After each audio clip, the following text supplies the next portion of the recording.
All right. Welcome back. It's 4:30 in the afternoon, Saturday, June 16th, and I am 4 days away from turning 47, and it is a scary, scary thought to think that in 3 years I'm going to be 50 years old. But at the same time, I'm actually, pretty happy and excited where I'm at now, just knowing that I have a lot of experience behind me, been training 32 and a half years, and it's awesome to be able to share that with you guys and with the potential to help you guys with your journey and maybe to avoid some of the same mistakes that I've made along the way. So that's a great feeling to have. And before I hit the record button, I was reminiscing back to when I did my very first vlog on YouTube, and that was back in 2011. And I remember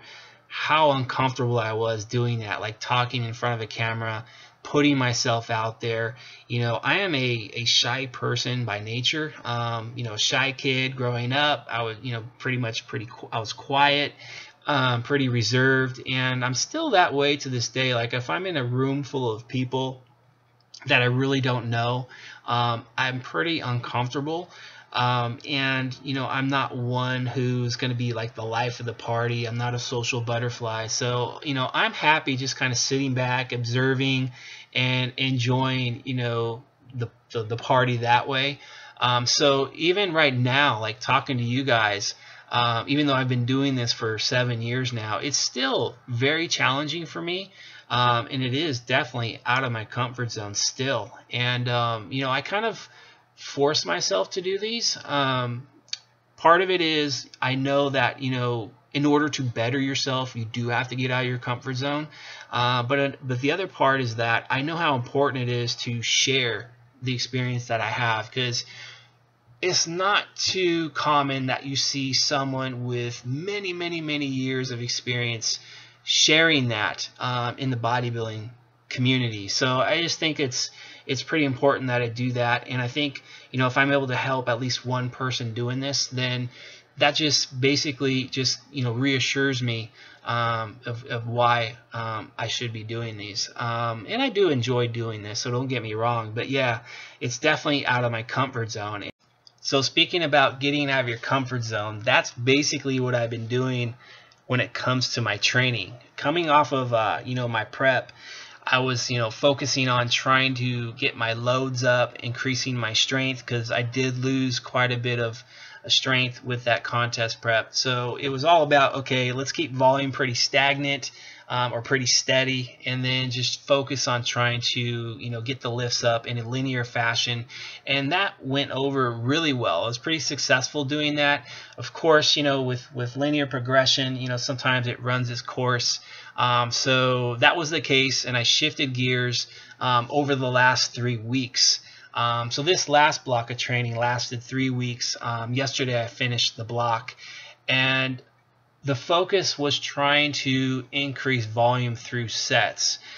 So the first week, majority of lifts were at 3 sets. The second week, the majority of them were at 4, and then I pushed it to 5 this last week.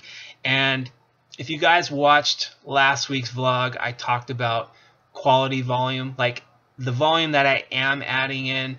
Those sets aren't fluff sets. They're very purposeful. They have a lot of intent behind them. So quality's high, the intensity's on the higher side. So I just want to make sure that it is effective training. And because of that, the demand has definitely gone up, especially this last week where in 5-set territory, it was in a nutshell, or to be blunt, is fucking hard. And I'm super sore today, super sore. I woke up yesterday, was my last day of training for the week, and I woke up today and I was just like, man, I felt like tired. It was hard getting out of bed. Usually I drink maybe 2 cups of coffee, 3, but today it was like, it just seemed like I drank the whole damn pot. That's how tired I was. And just the soreness, like I'm like, damn, I'm sore. And so I know that recovery, it's challenging. Like this whole week it's been challenging. After every training session, like the next day, that's basically how I've been feeling after every training session, just like very tired and sore and beat up. Not beat up in a way like I'm injured or anything like that, but just like, man, just like really fatigued. And so I know that I can't keep this pace up. Like if I was to do 2 weeks in a row with this amount of volume, I think, by the end of next week, I might be getting up, drinking a pot of coffee, and asking my wife for a wheelchair to move around. So I definitely don't want that.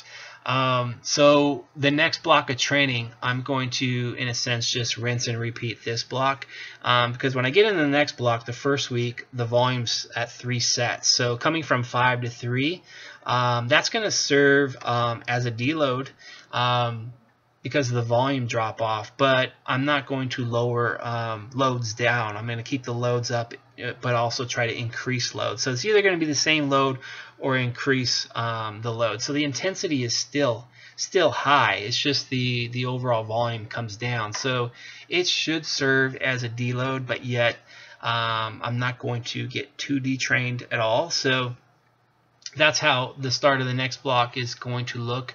But I'm going to rinse and repeat basically, the exact same block. And I think what's important about that is this last block serves as kind of like a base. So I know I can reference the next block off of this block. And what I've been doing, of course, I keep track of my lifts. I keep track of the load. I keep track of how many reps I get and all that. But I also take notes, not in my spreadsheet, but I take notes on the side for me personally, as far as how the workouts go, like as far as like how the energy is during the workout, how the quality is, like the form, any aches or pains I'm experiencing during the workout, and just my ability to handle the volume as I'm doing it. So I take notes on that, and I also have been taking notes on how I'm feeling the next day, like I just explained, like how fatigued I am in the morning, how if I'm having a sluggish, like throughout the day, am I feeling generally sluggish or not. Of course, I kind of keep track of my sleep and all that, and make sure my food levels is where it needs to be. But I'm taking more notes as far as like, okay, how I'm feeling, the fatigue levels, aches and pains, soreness, things like that. So that way I have something to go off of for the next block. And what I'm saying is basically how I can compare how I'm recovering with the next block versus this last block.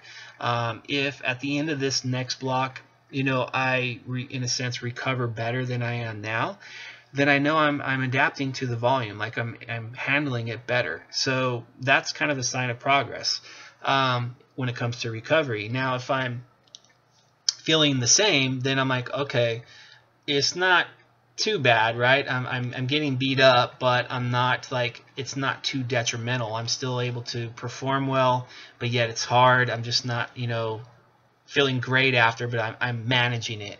If I feel worse, like if I'm just like more beat up and more tired, more aches and pains, then I know like, okay, red flag, can't do this too much longer. Otherwise, I'm going to be fucking, getting myself injured, and I'm going to lose progress that way. So I'm really trying my best to figure out what I can and can't handle, and just kind of seeing where that's at. And I think we'll kind of see, like I said, after this block, I feel beat up, but I know I need to run it at least one more time in order to get a true sense as to what I can and can't handle. And then we'll see where we're at, in 3 weeks' time at the end of my next 5-week set. We'll see if I'm, improving or not as far as that recovery, because I think that's pretty important. And I've been also kind of paying attention as I go as far as recovery as well. Like, what I've been doing is if I feel like I need an extra day of rest, like if it's supposed to be a training day today, for example, and I'm feeling the way I'm feeling now, like, okay, I needed almost a whole pot of coffee just to function, and I'm like super sore. today would not be a good day to train. It's like, okay, let me like, get some good food in today. Let me, get a off day from the gym, and then get a good night's sleep, and then come back tomorrow and get that training session in. So I've been doing that. That's something I've done over many years, but I'm really like paying closer attention to those things, now even more so, especially now, because like this is like probably the legitimate first time where I've been very intent and purposeful, trying to increase my quality volume. And I'm going to use that term pretty often moving forward, quality volume. So I want to make sure that I'm, taking notes on all this, so that way I can, make better informed decisions. And I don't think it's going to be perfect either moving forward. Like, usually the first time you experiment with stuff, you're gonna make poor decisions at times. You're gonna screw up, and that's something that I'm not really too insecure about or fearful of, because I know that the unknown, like moving forward, like the unknown, that's exciting, because that's where I'm gonna find my answers. Whether I'm successful or I'm not, I'm gonna find answers, and I think just through experience, I've been a young bodybuilder before, and I remember, like, in my early 20s, late teens, like, always wanting to kind of have the answers ahead of time, and always fearful, like if I didn't have the answer, fearful of what's ahead. And at times it was kind of like a thief of enjoyment. And I think that's one thing. If I could go back in time and do this thing all over again, that would be one thing that I would tell myself. Like, if I could tell myself, hey, you know what, don't worry about screwing up, of course don't hurt yourself, but if you screw up, you screw up, but enjoy the shit out of what you're doing. Don't let that fear, the insecurity of messing up, rob you of the excitement or the fun of the journey. So that's what I'm still trying to do now. Like, I'm just like, what, I don't know exactly how this amount of volume is gonna do. I don't know if it's going to make me better, or it's gonna just not make me better, or make me worse or whatever. But I also know that I'm gonna find answers. I will find answers, and they're going to be pretty concrete, because again, I'm trying to keep everything pretty consistent. That's why I'm trying to rinse and repeat the block, so I can find those answers. So the data that I'm collecting on myself, I'm trying to keep it as consistent as possible. Of course, I live in the real world, and I know I have to kind of expect that things aren't going to be perfect in the real world, but for the most part, I'm trying to be as consistent as I possibly can, so I can decipher or assess what's working, what's not working, and of course make better informed decisions as I go. So I'm going to leave it there. Hopefully this was helpful. If anything, definitely helped me a little bit. But yeah, have a great week, you guys, and we'll talk more hopefully next week.